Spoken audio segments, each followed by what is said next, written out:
Hello students, this is Jatin sir और आज हम क्लास 10th का एक्सरसाइज का 8.2 का क्वेश्चन नंबर 4 डील करने वाले हैं। भाई इतना तो हम समझ गए कि ट्रिगो से आपकी काफ़ी ज़्यादा फटती है, तभी आप इस वीडियो तक पहुंचे हो। तो टेंशन मत लो, जतिन टेलर आपका आई मीन जतिन सर आपके पूरे क्वेश्चंस के जो डाउट्स है वो क्लियर कर देंगे। और वीडियो वाले भैया, एडिटिंग वाले भैया, ये थोड़ा सा एडिट कर देना आप, ठीक है। चलो चलो तो स्टार्ट करते हैं। पहला क्वेश्चन हमारे पास क्या है वो देखते हैं। भाई पहला क्वेश्चन बोल रहा है sine a plus b equals to sine a plus sine b. ये सॉल्व करने से पहले अपन क्वेश्चन अच्छे से पढ़ लेते हैं। क्वेश्चन क्या लिखा है? State whether the following statements are true और false, justify your answer. We have to justify our answer that LHS equals to RHS। बोले तो हमें ये बताना है कि RHS और LHS इक्वल है या नहीं, हमें जस्टिफाई करना है, हमें खुद पता करना है ये ट्रू है कि फॉल्स है। तो देखो पता करते हैं। यहाँ पर A की वैल्यू और B की वैल्यू आप कुछ भी रख सकते हो, जैसे हम रखते हैं 30 डिग्री। बट स्टूडेंट्स को ना ये डाउट जाता है कि सर 30 डिग्री ही क्यों रखे, 45 ही क्यों रखे। तो भाई ठीक है, कोई नहीं, अपन ना दूसरे तरीके से सॉल्व करते हैं, ठीक है।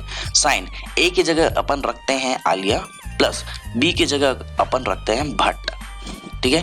क्या बोला मैंने? A की जगह अपन क्या रखे? आलिया प्लस B की जगह हमने क्या रखा? भट्ट। बात समझ लो, यहाँ पे हमने कह सकते हैं ऐसा, लेट A की जगह आलिया, B की जगह भट्ट। तो देखो आंसर क्या आता है? साइन आलिया प्लस भट्ट, मान के चलो ये हो जाएगा Alia Bhatt, equals to sine Alia plus sine Bhatt. ये आपका क्या हो जाएगा?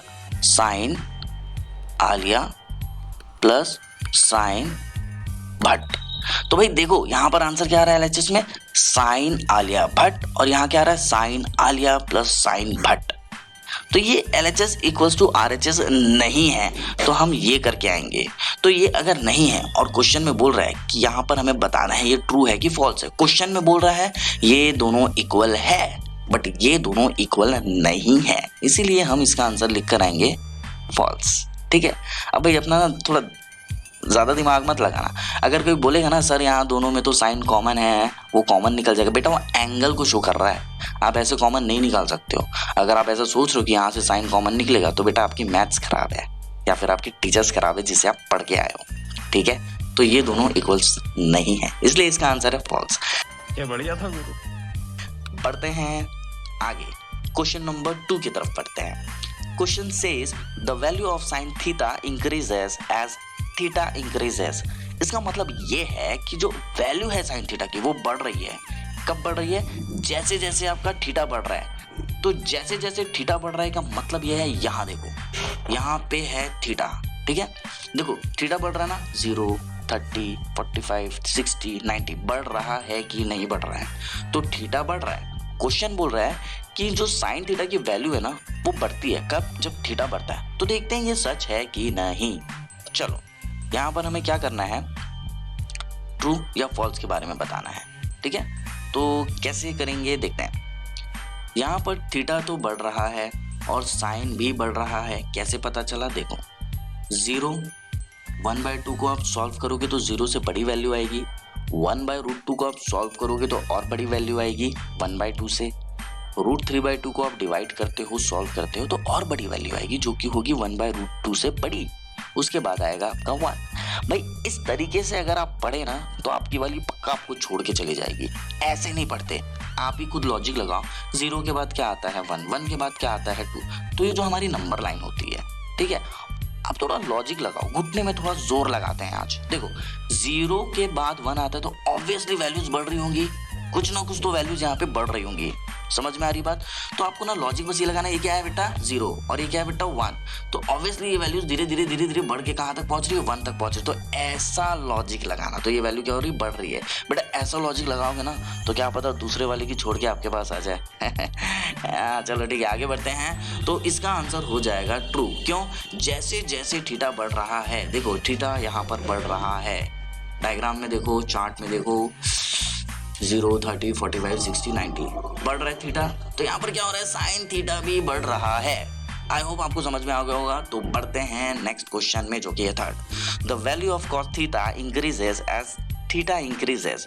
इसका मतलब ये है कि जो वैल्यू है ना cos थीटा की, वो बढ़ रही है। कब? जब थीटा बढ़ रहा है। देखते हैं ये सही है कि गलत है। देखो थीटा तो ऑब्वियसली बढ़ रहा है, नो डाउट। 0 के बाद 30, 40, सॉरी 45, 60, 90। थीटा तो यहाँ भाई बढ़ रहा है। क्या cos थीटा बढ़ रहा है? देखते हैं। ये क्या बेटा? 1। लॉजिक लगाओ, वो लॉजिक जिसे दूसरे वाली की छोड़ के अपने पास आ जाए। क्या हो रहा है? देखो 0 के बाद आ रही है, सॉरी 1 के बाद आ रही है 0। तो 1 के बाद 0 आ रही है, इसका मतलब cos थीटा धीरे धीरे घट रहा है। कब घट रहा है? जब थीटा बढ़ रहा है। बात समझ आ रही है? तो भैया जब cos थीटा बढ़ेगा और थीटा भी बढ़ेगा, ऐसा हम नहीं कह सकते। थीटा बढ़ रहा है तो cos थीटा डिक्रीज हो रहा है। बात समझ में आ रही है? देख लो चार्ट में, 5 रुपए का चार्ट, हाफ प्लेट, डिक्रीज हो रहा है ना बेटा। तो यहाँ पर भी डिक्रीज होना चाहिए, लेकिन यहाँ इंक्रीज लिखा है, इसलिए क्या हो जाएगा बेटा? फॉल्स हो जाएगा। आई होप आपको समझ में आ रहा होगा। ठीक है, नेक्स्ट। तो भाई साइन थीटा और cos थीटा इक्वल है, ये क्वेश्चन नंबर 4 कह रहा है।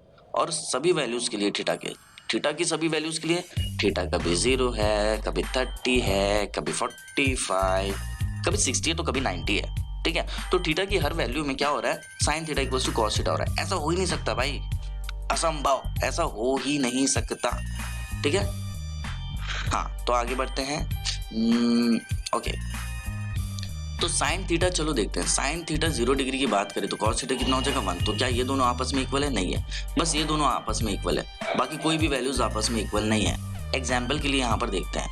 देखो sine theta equals to cos theta, ये क्वेश्चन है। मान लो थीटा की वैल्यू 0 डिग्री रखते हैं, तो sine 0 equals to cos 0। Sine 0 कितना? 0, 1 नहीं 0 ये। और cos 0 कितना? 1। क्या ये दोनों इक्वल है? नहीं सर, ये दोनों तो इक्वल बिल्कुल भी नहीं है। यस, इसी के बारे में हम बात कर रहे थे। अब रही बात 45 डिग्री की, तो क्वेश्चन में बोल रहा कि ऑल वैल्यूज ऑफ थीटा, सारे वैल्यूज का इक्वल है क्या? नहीं है, इसीलिए इसका आंसर होगा फॉल्स। बात समझ आ रही है? ठीक है, अब आगे बढ़ते हैं। क्वेश्चन नंबर 5 की तरफ बढ़ते हैं। इसको पहले साफ सफाई कर लेते हैं, स्वच्छ भारत अभियान की तरफ बढ़ते हैं। हाँ ठीक है, अब क्वेश्चन नंबर 5 को देखते हैं। cot A is not defined for A is equals to 0 degree.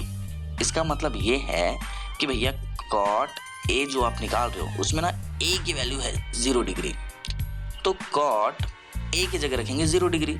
और cot 0 डिग्री कितना आता है? देखो डायग्राम में देखो, चार्ट में देखो भाई, cot 0 डिग्री, cot 0 डिग्री कितना आता है? Not defined.